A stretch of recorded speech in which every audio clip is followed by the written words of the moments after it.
Hello दोस्तों, हमारे इस यूट्यूब चैनल में आपका बहुत बहुत स्वागत है। दोस्तों, इस वीडियो लेक्चर में देखने वाले बहुत ही इंपॉर्टेंट, बहुत ही इंटरेस्टिंग फजल का क्वेश्चंस जो कि काफ़ी बार कम्पिटिटिव एग्जाम में पूछा गया है। इस टाइप का क्वेश्चन किस तरीके से इस क्वेश्चंस को सॉल्व करते हैं, और काफ़ी ये सोशल मीडिया पे वायरल भी है।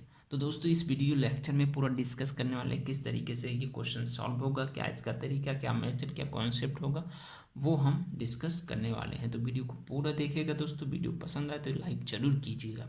तो चलिए देखते हैं हमारे लिए क्या है। क्वेश्चंस है 4, 19, 5, 7, 27 and 4, 9, 53 and then questions mark. अब इस क्वेश्चंस मार्क की जगह पे कौन सी वैल्यू आएगी, हमें ऑप्शन में मेंशन किया गया है 12, 3 एंड 6 एंड 18। अब आपको फाइंड आउट करना है कौन सा इसमें से राइट आंसर है। तो चलिए देखते हैं किस तरीके से सॉल्व होगा। ठीक है, तो बहुत सारे ऑलरेडी मैंने क्वेश्चंस करा दिए हैं फजल के। आप वीडियो जाकर प्लेलिस्ट में देखिए, आपको एक आइडिया लग जाएगा किस तरीके से फजल के क्वेश्चंस सॉल्व होते हैं। ठीक है, बहुत सारे पैटर्न के क्वेश्चंस ऑलरेडी मैंने सॉल्व करा दिए हैं। तो एक बार ज़रूर प्लेलिस्ट में जाइए, उन वीडियो को ज़रूर देखिए, आपका कॉन्सेप्ट पूरी तरीके से फजल के प्रति चेंज हो जाएगा। ठीक है, तो चलिए अब इस क्वेश्चंस को सॉल्व करते हैं। तो मैं यहाँ क्या करूँगा दोस्तों, मैं यहाँ पे फार्मूला एक जनरेट करूँगा। सबसे पहले मेंशन कर दो C1, C2, C3, that calls आपका कॉलम। ठीक है, कॉलम को रिप्रेजेंट कर रहा है। अब मैं क्या करूँगा, यहाँ पे C2 equal to C1 multiply by C3 -1 कर दूंगा। ठीक है, क्या कर दूंगा, -1। अब ये अप्लाई करने पे हर एक स्टेप को फॉलो कर रहा है सही, तब यहीं से आपका क्या बन जाएगा, आंसर निकल जाएगा। चलिए अप्लाई करके देख लेते हैं। तो हमें क्या करना है, C1 मल्टीप्लाई बाई C3 -1 करना है। तो यहाँ पे आपका C2 जो है, C1 क्या है 4 है, C3 क्या है 5 है। ठीक है, ध्यान रखना होगा। तो क्या करना है, 4 C1 4 है और C3 5 है, मल्टीप्लाई बाई 5 एंड -1।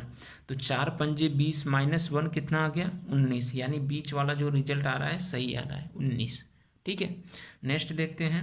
नेक्स्ट हमारा क्या हो जाएगा, देखिए नेक्स्ट जो होगा हमारा, सबसे पहले क्या है C1, तो C1, ठीक है 7 मल्टीप्लाई बाई C3 4 -1। तो 7 चौक 28 में से एक गया 27। ठीक है, 27, यानी ये बीच वाला आ रहा है। अब लास्ट वाला देखेंगे। लास्ट वाला क्या है हमारा, देखिए यहाँ पे क्या है, 9 है C1 मल्टीप्लाई बाई C3 क्या है, क्वेश्चन मार्क। तो क्वेश्चन मार्क की जगह मैं लिख ले रहा हूँ x, चूँकि हमें ये फाइंड आउट करना है। -1 कर दो और रिजल्ट क्या आ रहा है, 53 आ रहा है। ठीक है, इक्वल टू कितना आ रहा है, 53 आ रहा है, मिडिल वाला टर्म। अब इसको सॉल्व कर लो, x की वैल्यू निकल जाएगी, वही आपका आंसर हो जाएगा।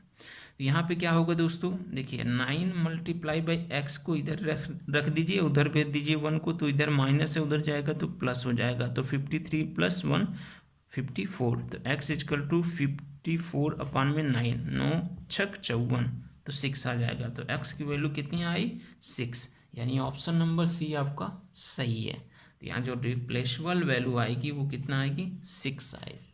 ठीक है, इस तरीके से ये क्वेश्चन सॉल्व होगा। ठीक है, डेफिनेटली आप फाइंड आउट कर सकते हैं। अगर यहाँ से सोचे होंगे किस तरीके से ये, तो ये क्वेश्चन सॉल्व करने का एक तरीका होता है। ठीक है, सॉल्व करने का एक प्रोसीजर होता है।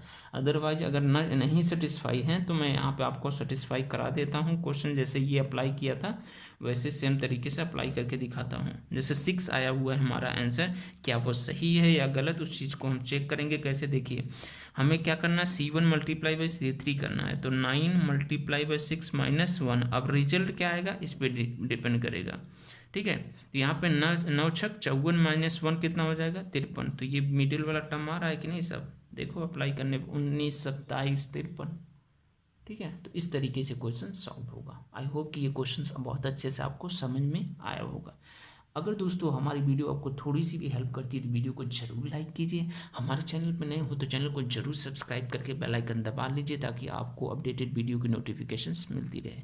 तो चलिए दोस्तों, मिलते हैं नेक्स्ट वीडियो में नए ट्रिक, नए कॉन्सेप्ट, नए क्वेश्चंस के साथ। तब तक रखिए अपना ख्याल। जय हिंद।